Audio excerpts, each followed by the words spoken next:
Today's guest, he is a residential and commercial real estate agent. This man has opened up his own real estate company.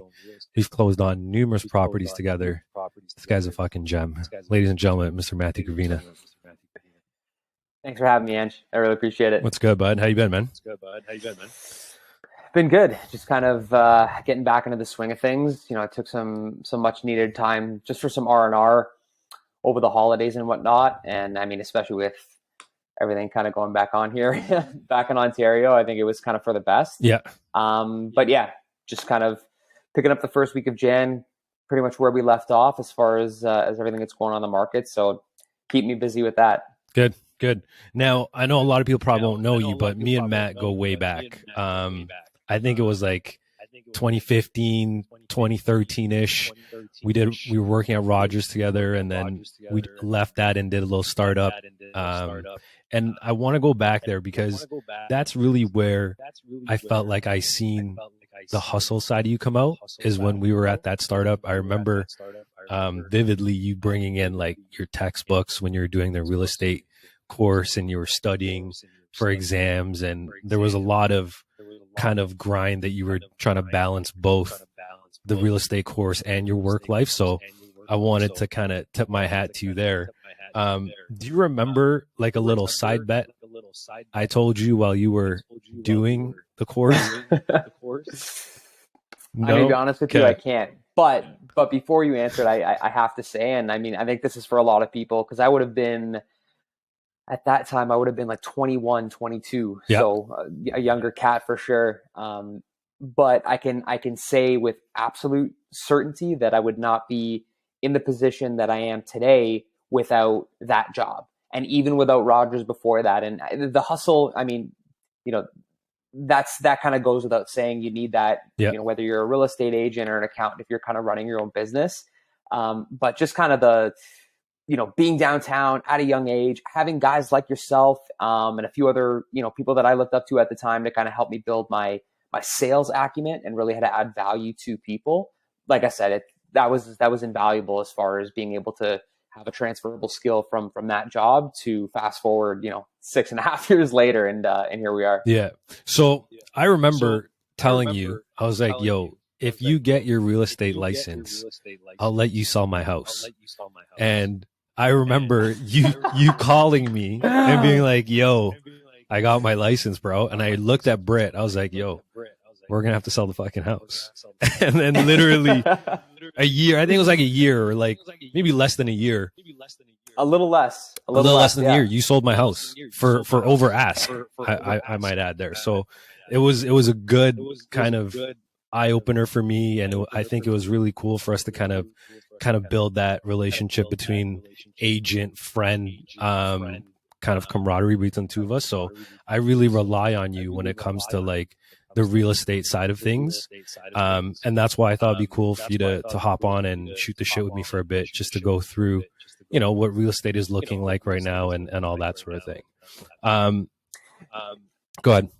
Yeah, man. No, and I was just going to say, like, I think the platform that you have here and kind of us diving into this is what the real estate industry needs right now. I mean, there's so much, you know, as far as publications are concerned, you know, whether it's through social media or through print media, it's always kind of looking at the negative side of things, and it's very political, in my opinion, at least. Yeah. So I think what you're doing here, even with other industries where you can just have, you know, experts in those particular verticals come here and just give an honest opinion, and have people as your audience, like, understand that and say, look, it's not that everything that I'm saying is the word of God and written in stone, or however you want to say it, but it's perspective that, you know, people can take and kind of add to what their thought process is. So kudos to you, man. This is awesome. Sweet.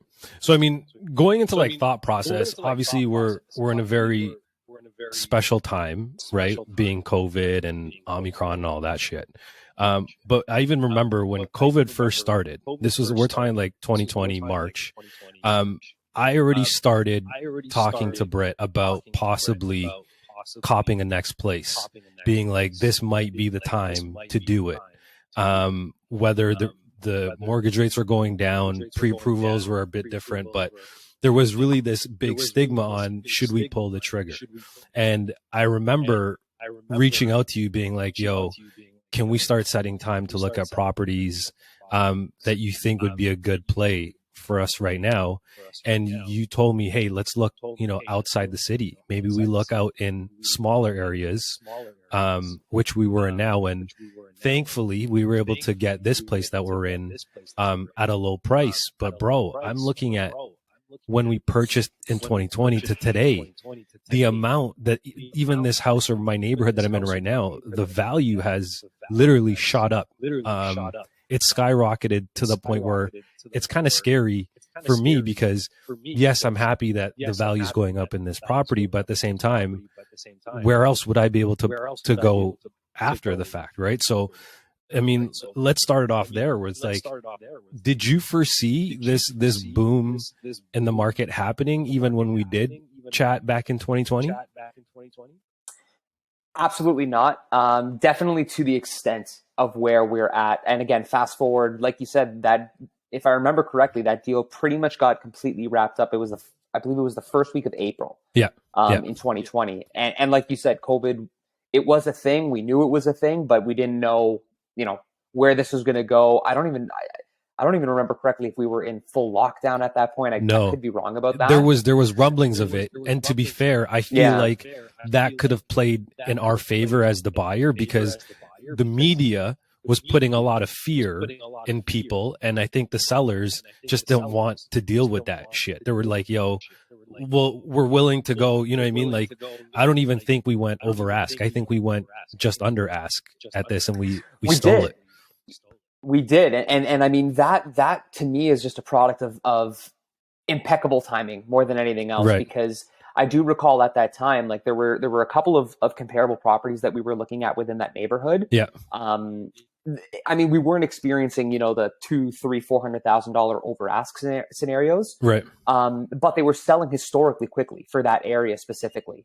And we're talking less than a week on market, which if I remember correctly, was a similar situation to what we got for you and Britt, where we did have an opportunity to negotiate the price down a little bit, but even still, I remember factually at the time that there was a bare minimum of one, if not two other offers, but the way that we came was just a little bit more correct and concise. And that's why we ended up getting the deal. But yeah, I mean, at that time, we were looking at it to say, and the one thing I do remember is your company had said at that time that, there will be a work from home component. Yes. Just understanding what was going on. But again, not to the full extent of what we're dealing with now. Right. But I mean, even if you had a crystal ball, I don't know how the timing would have or could have been even better than it was. Right. And again, now fast forward 18 months later, to your point, like the lockdown gave people a reason to want more space. Yes. And, Toronto's a very vibrant city. It's, the financial capital of Canada.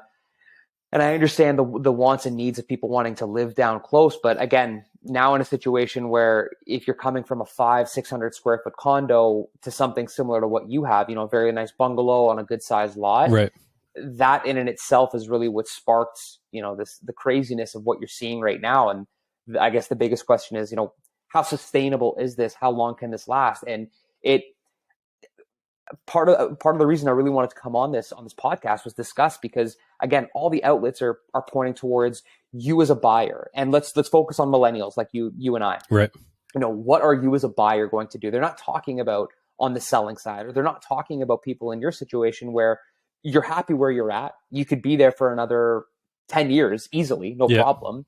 Yeah. But if you ever wanted to make that move, whether it was just to get a different, part of the city or whatever the case may be, you're looking at this in a sense to say, yes, I did really well in terms of the timing, but to sell this place and now go somewhere else, where am I going to go? And that's a two-headed monster, because you got to worry about the sale of your place and then the subsequent purchase. Right. So I think there's a lot more to talk about here. Okay. And it doesn't necessarily have to be on the negative side of things. Like, again, especially the past year in 2021 specifically, like I understand and I sympathize with the frustration of people in their mid 20s to mid 30s, whatever the case may be. You've had a few years to build up some cash, and now you're looking to spend it. You want to cop a place, whether it's for an investment or as your principal residence, whatever the case may be. I get the frustration that it's competitive and you want to put on an offer on a place that's listed for 500K and it sells for 600K. Yeah. Should things be like this? Absolutely not. Like, I think anyone with, half a brain would be able to tell you that this is not the way that we should be trading real estate.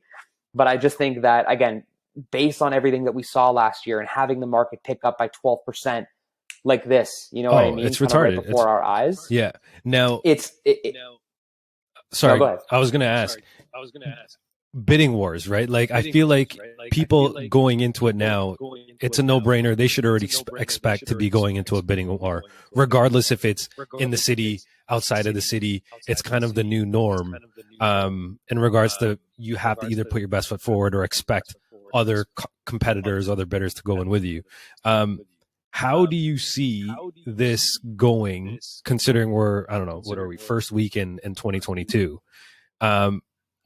Do you see this trending all the way throughout the rest of the year, or what's kind of your take on that? I do, unfortunately. Again, it's just the reality of the situation in regards to the market. Where I see a light at the end of the tunnel, I guess, depending on what side of the fence you're standing on, is the condo market took a really big hit in 2020, and 2021 was a little bit of a bounce back, but still slower than what we were used to. Okay. I think the freehold market will start to alleviate a little bit. Not to say that, offer presentations aren't going to continuously happen. I just don't think it's going to be as prominent as what we're seeing right now, and especially Q4 of 2021. I do see that more again on the condo side of things in more of the urban communities. Okay. But again, that remains to be seen. But to your point, when it comes to these offer presentations, the biggest thing that, my team, kind of to elaborate on what you were mentioning in the intro, yes, I run, consulting on both residential and commercial through Matthew Gravina Real Estate. But I'm also part of a team called the Spring Team based out of Remax Hallmark in Leslieville. Okay. And the reason why I joined up with them is we've been doing market updates for over 90 weeks now. And this is week over week, not month over month. Okay. So we're really diving into the numbers. It comes out every Tuesday. I can actually send you a link if you'd like to have a look at that. Yeah. But what's interesting about that is we've been saying it all along, and I feel like it's really been over the past 60 to 90 days that, the government and these publications are jumping on board. The only way to combat that is to bring more inventory to this market.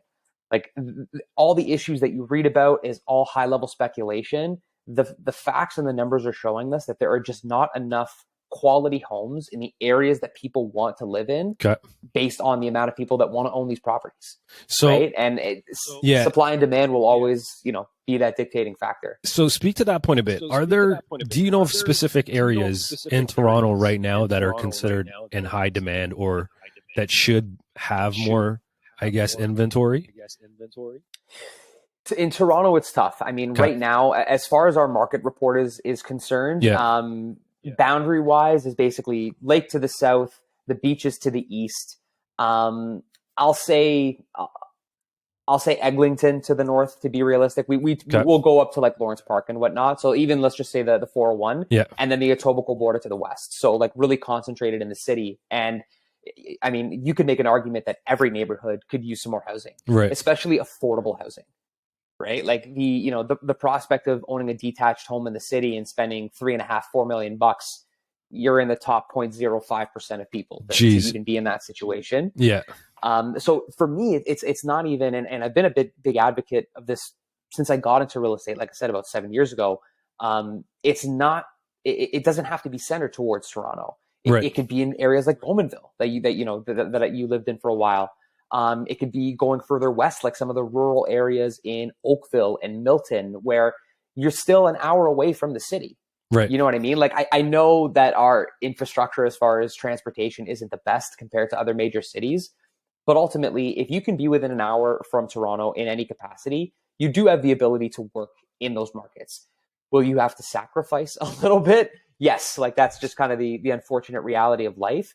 But I think that the government and, OREA and all of the boards that are associated with real estate in Ontario really need to make a push to say, rather than taxing foreign buyers and implementing the vacant home tax, which they're rolling out